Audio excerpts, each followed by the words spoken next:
That one thing could make you an additional 100 grand on a case. Just 15, 20 minutes out of your day. Case managers are key to the success of any firm.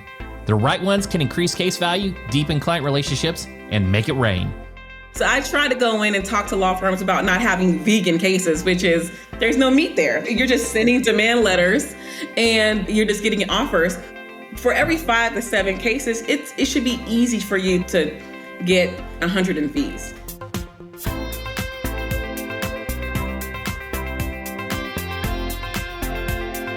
You're listening to Personal Injury Mastermind, where we give you the tools you need to take your personal injury practice to the next level. In the world of case management, Stephanie Forbes is magic, a unicorn rainmaker who banks hundreds of thousands of dollars in cases, fees, month over month. She has consolidated 18 years of personal experience and firsthand learnings from attorneys like Dan Newland and John Morgan into her agency, Forbes Consult, to accelerate firms nationwide. She takes us on a deep dive on how to find the meat of every case. To maximizing case value, she looks at establishing efficiencies, communicating with clients on an emotional level, learning from medical professionals, what client management softwares you should be using, and even personality tests she uses to hire key positions. I'm telling you, this is a jam-packed episode that you don't want to miss.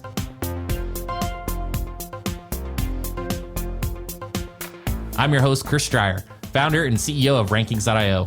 We help elite personal injury attorneys dominate first-page rankings with search engine optimization. Being at the forefront of marketing is all about understanding people. So let's get to know our guest. Here's Stephanie Forbes, owner at Forbes Consult.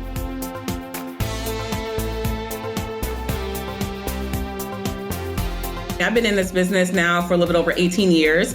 I started when I was 18 years old, pretty much, right out of high school. I'd lived in a homeless shelter for a little bit prior to starting at Morgan. I thought to myself, what do I want to do with my life? I was 17 in the shelter. I recall someone saying, what are the things you like to do? And I love people. I really want to help people. And I was taken advantage of. I want to help people not be taken advantage of. I love to research. And so this person said, well, it sounds like you might want to be a lawyer. And I'm like, oh, really? Okay. So I stopped by a law firm. I still talk to the attorney still to this day. His name is Sean Dreyer. And he mentioned, hey, why don't you go up to this paralegal school, get your degree, and, right afterwards come and, intern with me. So I did that. And I applied for Morgan. I did the interview. The director at the time said that she's like, the way you answer these questions were very interesting. She's like, we don't have a position open just yet, but do I have permission to keep your resume on file for 90 days? And, at that point, I'm thinking I really don't have this job, They called me back 60 days later and said, I finally found something that's open for you. Could you start? And I was like, I can start. So I spent my career learning from the best. I mean, I would sometimes stop Keith Minnick in a hall. I would ask how to do certain things and just pour knowledge, so that I could, be better at my job. After I was with Morgan off and on for about a decade, I went to work for a firm where there was no attorney on site. I was handling all their files, learned a lot there, then went to a person who'd been practicing for about 30 years, and he had 20 cases, but the whole time I worked there, it was like we were in college. Like he was just educating me on economic laws. How do you, squeeze everything out of every case? And then, later on, he ended up working for Dan Newland. By the time I knew that he'd worked for Dan, he was retiring. He said, hey, do you want to come on? I ended up not only getting the job through this attorney that I'd known for so long, who'd been practicing law for almost 35 years, but I ended up taking over all of his cases. Wow. I was there making over $100,000 a month with fees banked. My largest fees banked in a month was $720 in just a month in fees. So that's a third of settlements, right? Then my second best month was $400,000, and my third month was like over $300,000. I started to realize that I have a bit of a method that I'm able to like get these cases, get the cash flow going, and maximize their values all at the same time. And we're going to jump into that. Before we do, I just want to talk about mindset, right? So you said it right out of the gate, like, what was the experience like in the mindset of these individuals? Dan's got, I think, the biggest single location firm in the nation, single location in Orlando. And Morgan's the biggest PI firm in the nation. Like, talk to me about their mindset. John Morgan, he's probably one of the best people you'll ever meet. When I say that, I mean like very humble. He really looks after the people that work for him. So it becomes more than a job when you work for him. You find a calling, one, but then on top of that, you don't want to leave because you realize that we can do this together. We can make history together. And his mindset is truly, he shares a part of what he has. He's not stingy with it. At one point, it was said that it takes almost an act of Congress to get let go from Morgan & Morgan because they would find a different department for you to be in before they would let you go. With Dan, he's a little bit different. He's a little bit more of a no-nonsense type of individual. He's kind of like the time that you have to be here. It's not, hey, clock in and go get coffee. No, you're at your desk, you're working on files. His clients are first. His mindset truly is the client is always right, regardless of anything that you say. No nonsense, client's always right. So the clients are always coming to Dan because they know that he has this policy, wherein Morgan may not have that policy, but their name alone makes insurance companies, shake in their boots.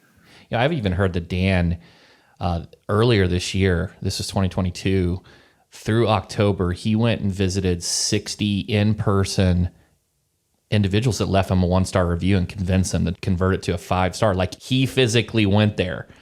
And that just shows like that people first, the customer first. As you're aware, he bought a plane for that purpose. So he had a helicopter, he bought a plane. So mindset in terms of like, he doesn't care if the attorney comes and works for him and leaves in 5 years.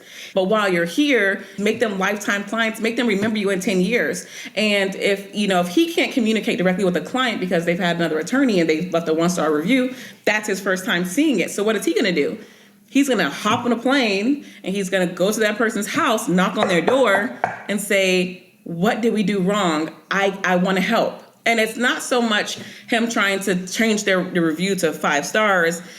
Some of it is, but it's more of it is how can we learn from this, and what can we do? And a lot of those people, they're not paying attorney's fees. He's losing out because he's like, I'm not going to charge you if you had a bad experience.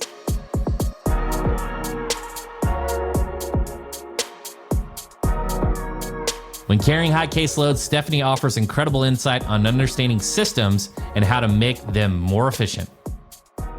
One of the first things as a law firm that you have to do is really understand how to do your front end of your work really well, because your cash flow is going to be affected when you're not sending out the proper opening letters. You're not sending out your ERISAs, your lien letters. You're not, making sure they received the hospital bills and records within the first 30 days. I recommend getting hospital verbals within the first 7 days because, hey, if you have limits that are $25,000 and then you have a hospital bill for $40,000 and then you send that person to treatment, but you don't know until you get a hospital bill 3 months later, that's not good. So the goal is to try to sniff out any possible issues early on. The way that I've learned to do this over time is, put these practices in. There are certain states like Florida where it's actually the only state in the U.S. that doesn't have mandatory bodily injury. So in that particular state, one of my systems would be, confirm that there's limits first and then, reach out, send the HIPAA to the hospital, get these verbal amounts,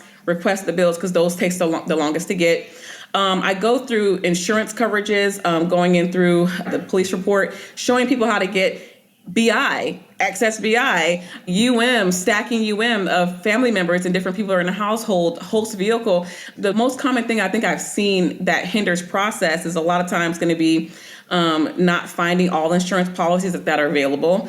And then also not keeping track with clients for treatment or even not getting them to the right doctors for treatment. So in my trainings early on, I talk about here's all the different types of doctors that you can use. Podiatrists, neurologists, neurosurgeons, talking about the difference between those two, TBIs, understanding that there's more than just chiro and ortho. You also want to use those, of course, but there's just other ways that you can add more meat and potatoes to your case. So I try to go in and talk to law firms about not having vegan cases, which is there's no meat there. Like you're just sending demand letters and you're just getting offers. For every 5 to 7 cases, it should be easy for you to get 100 in fees, and it's one time me walking into a firm and seeing 40 cases equal almost $88 $1,000 in fees. And I was like, how is this even possible? Almost all their clients went to just chiro. There was no MRI. Also teaching how to review MRIs and how to get people right to the specialist within a good time frame. And then talking to clients. A big part of this is communication with your client. And then when it's time to get a procedure, the client's scared. Dan Newland's one of the first ones that I'll say, why don't you go to the surgery center and hold that person's hand? You know what I mean? Like, why don't you show some care and just not sit behind a computer all day, And so, putting that part into the training as well, in addition to understanding processes, but a lot of it is, care and knowledge and education and educating your clients. Because once a client understands why they're getting a medial branch block or radio frequency ablation or, a discectomy or laminectomy, they're like, okay, I understand why we're doing this. I'm comfortable moving forward. Because the doctor's already explained it. And now as the law firm, you're kind of reiterating it. And the client's like, oh man, the doctor just told me that. Yes, I know. Because what do? I get a lot of trainings from the doctors. I reach out to doctors. I sit in their seminars. I also on the phone with them, ask them questions about procedures, how they do it. And then I can reiterate these things in my training into clients. And once the client hear you mention it, they then feel way more comfortable. John Morgan once said, there's not one person I've ever spoken to and talked to them about their case, and they didn't move forward with the recommended procedure that the doctor thought they needed for their injuries. You could argue, it's because you're John Morgan, but no, it's because you care and you have the education behind it, and the person can really hear it in your voice, the genuineness. David Ball talks about this in his book of damages and Reptili, but I teach people to connect your cases by looking at the age of the person and say, hey, can you connect this person to someone that appears in your family? And, someone who's a grandma age, or your mom or your dad's age, and say, okay, so now that you've seen that this person could remind you of someone, relate that person to this case. And then all of a sudden you'll see and you'll start noticing a major shift in how that person starts to view that case and treat that client. Because now it's a person to you. It's not just, a number.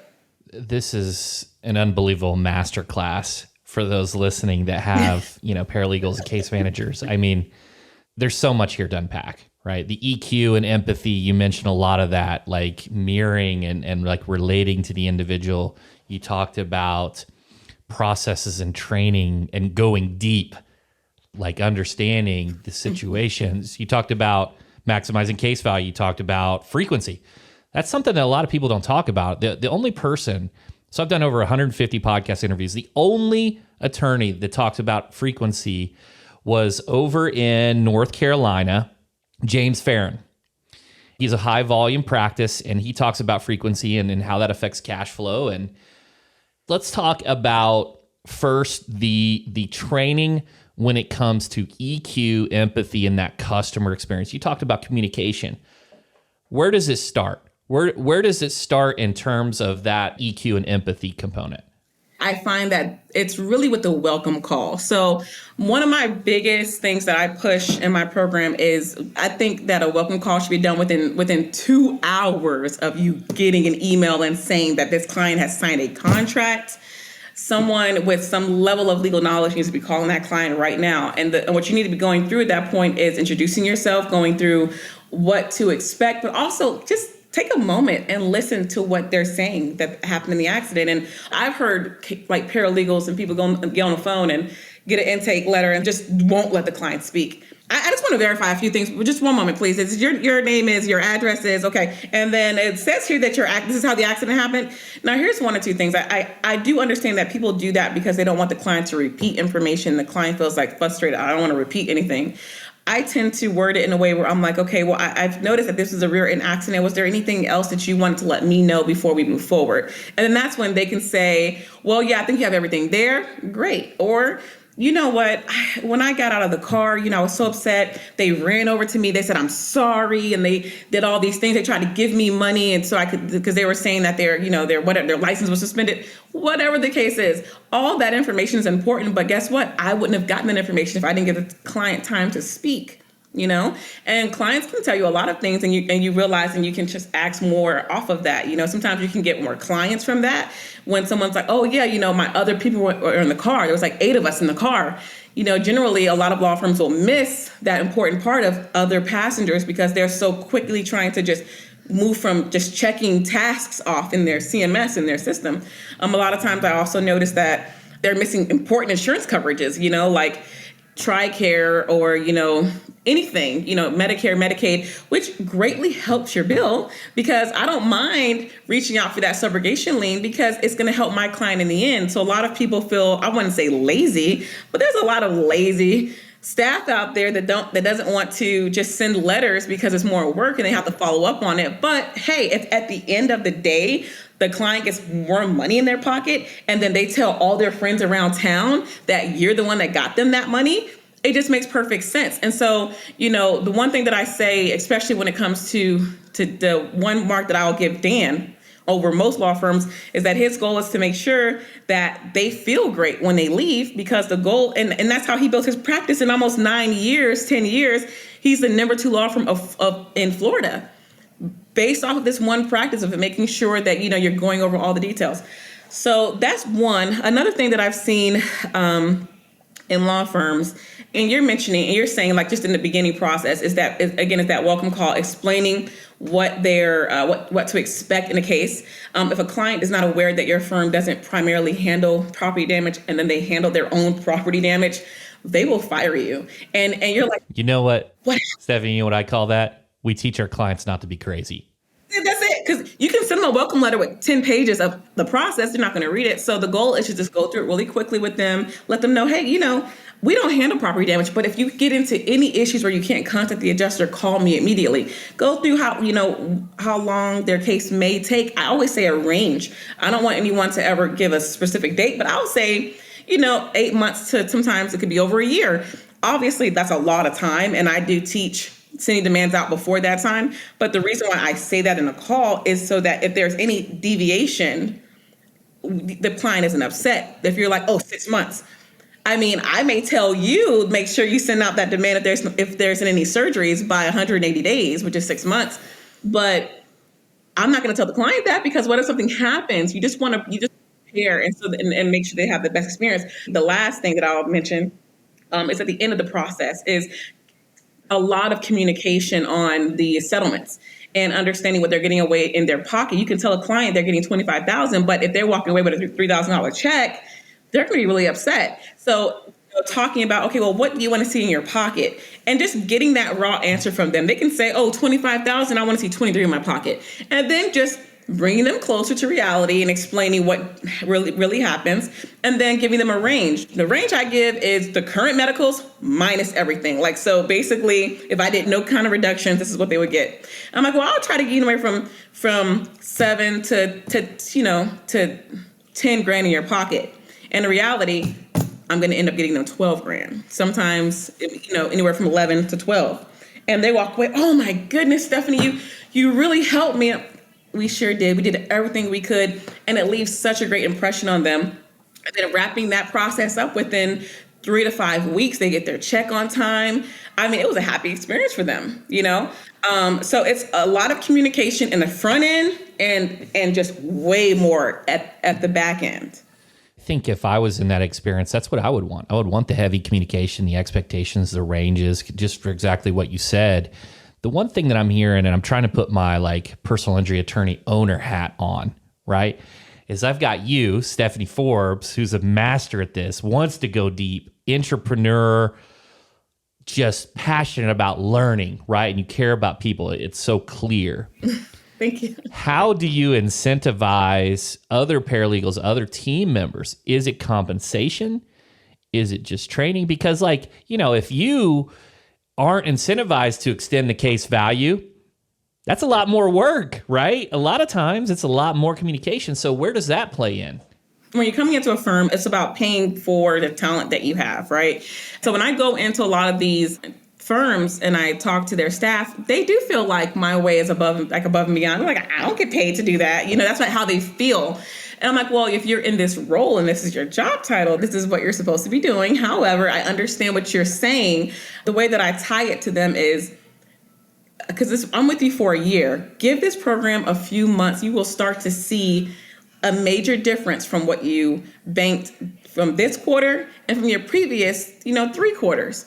And from there, you can take just this data to your boss and say, hey, we have doubled our profits in the last 10 months. And, with this new training, and I'm so happy that you were able to give us this training, can we create an incentive program? Because I think I can do better, if I'm incentivized, bring it to your boss in that way. And generally they have no problem, especially when I was part of a firm in Florida, doubled his profits in 10 months. He had never in 12 years ever given anyone a bonus, ever. And it was his first year giving anyone a bonus because I doubled his profits, all his staff. And they were like, oh my goodness, thank you so much. But from there, he went and updated everyone's salary as well, because they were actually now doing real case management work. They were resolving cases. They were sending out demands. They were identifying when certain things needed to happen on cases. They were talking and having great communication with their clients. We would run reports, and I'm big on reports. You don't have a case management system that won't allow you to run reports on your bills versus where your limits are. A lot of times I will try to set up thresholds for a lot of my clients. So I will say, hey, 80%, once you hit 80% of whatever is here in the limits, there needs to be an email that's like triggered to the owner, the attorney, and the case manager to look into this case immediately, because you don't want to get that far in the weeds. Stephanie is an expert at creating more value for both employees and firm owners. She doesn't keep her cards close to the chest. She shares her knowledge with the legal industry through her agency, Forbes Consult.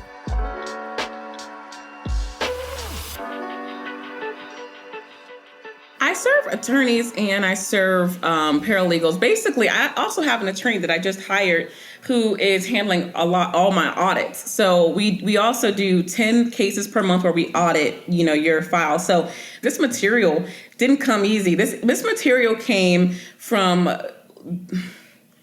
over $100,000 worth of books over the years, 18 years worth of mistakes and things that I've done that I have refined, liquid gold knowledge from just the best in the industry. I took all that knowledge and I liquidated it into this program. I'll audit cases and 10 cases a month for the first, 3 months.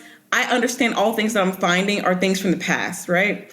However, when I get to that 4th and 5th month, I'm starting to look at some newer cases, and I'm hoping to see that you're using everything that I've been teaching. And that's why I extended it to 12 months, because the goal would be for firms to really make sure that they're listening. And if they're not, at that point, I go back to the personality assessments that I take, and I see, okay, is this person possibly good for this position?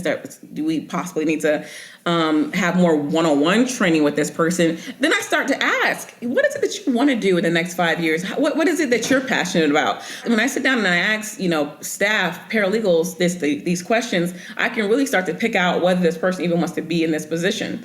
But the goal is to help them and to nurture them as if they were my friends, that I just want to see grow and do really good in this industry.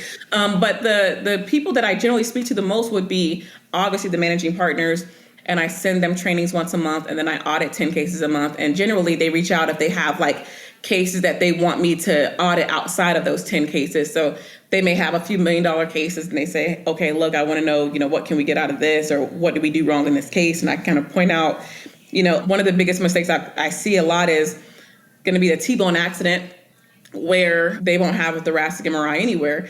Studies show that a common injury in a T-bone accident is going to be your thoracic, spine. So the goal, especially if I see a lot of cervical herniations going on and it's at C7, I'm like, okay, there has to be C7, T1. I'm like, there has to be more down there. So, just pointing that out, calling the doctor, not telling the doctor what to do, but just asking, hey doc, I see here that, we went this route. I've seen some studies that, a lot of times the thoracic might be a better angle to look at. And the client isn't going to have a lot of issues there. A lot of times before I call the doctor, I will tell the client, hey, do you feel pain? And these three fingers, which is, would signify like some cervical herniations. Are you feeling bandwidth pain down here? Like, are you feeling numbness, tingling in your legs? And trying to explain to them what radiculopathy is.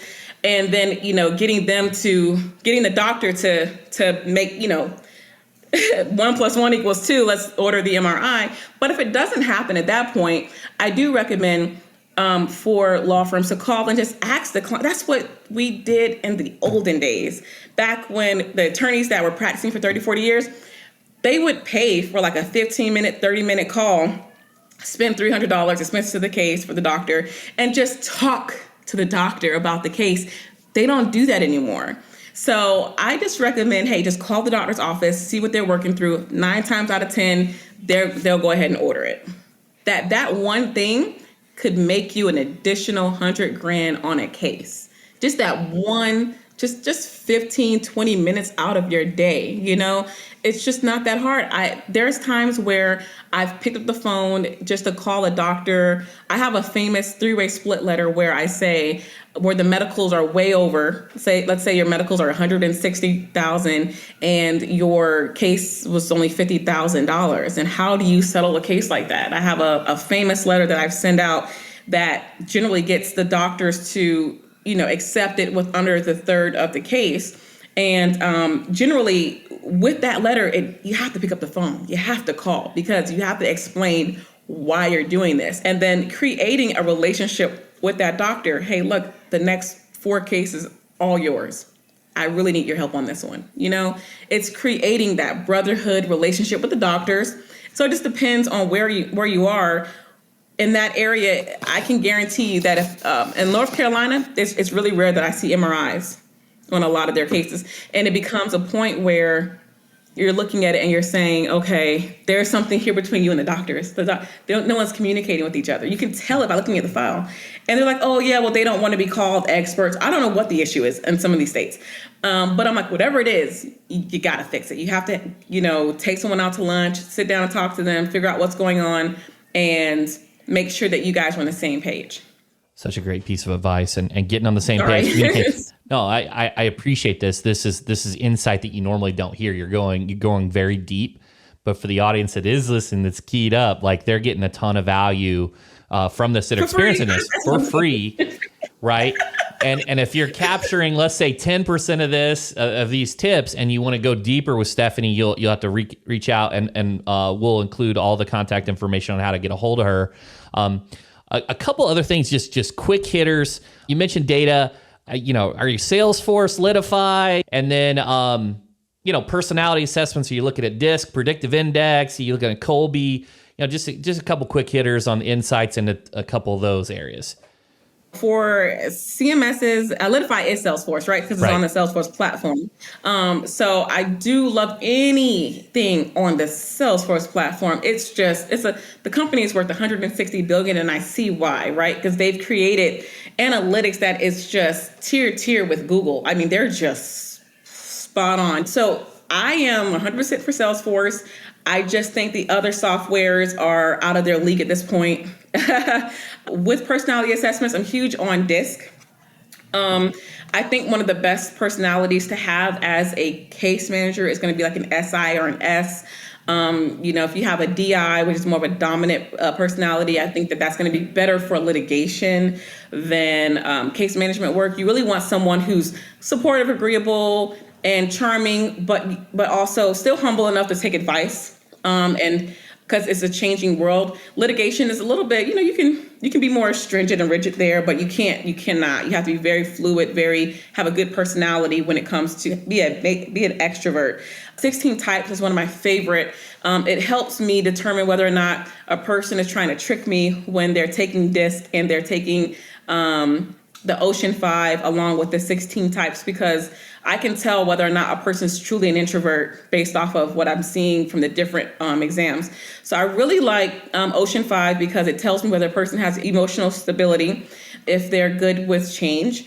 On the sliding scale, where are they with their introvert, extrovert, and communication? I like to see how people like to receive and how they get information. So a lot of those exams will tell me if a person has a problem with understanding written or visual communication. If this person is, if they pick up on subtlety, on cues, if they can read the room, that is something that I need to know on the front end. So that's why I always do personality tests. I love the different personality assessments. They're amazing in hiring. 16 types are good. Did you try 16 types? I haven't. I'm going to check that out. I'm going to check that out next. Stephanie, this has been fantastic. One final question for those listening: where can they go to get in touch with you, and what's next for your consulting business?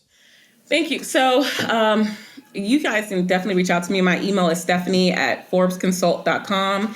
I also, my 1-800 number, I have receptionists. I have 2 sets of receptionists that are pretty much there until 8 p.m., 866-738-0344. You can reach me pretty much anytime. I'm also on Instagram as Forbes Consult and on Facebook as Stephanie Forbes. With so much info covered today, here are the key takeaways. Learn from everyone around you. If you see someone excelling at what they do, ask them to teach you. Pick apart and evaluate the front end. From intake to lean letters, identifying problems early so they don't disrupt or hurt your cash flow. Connect with your clients like there's someone in your family that you love. Explain the legal and medical side with patience and care. Good communication leads to trust and better understanding of the case that could result in a higher case value. Stay open and curious. Even 1-star reviews are an opportunity to learn and improve.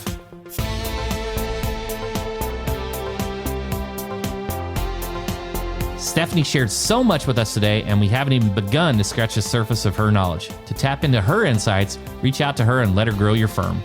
I'd like to thank Stephanie from Forbes Consult for sharing her story with us, and I hope you gained some valuable insights from the conversation. You've been listening to Personal Injury Mastermind. I'm Chris Dreyer. If you liked this episode, leave us a review. We'd love to hear from our listeners.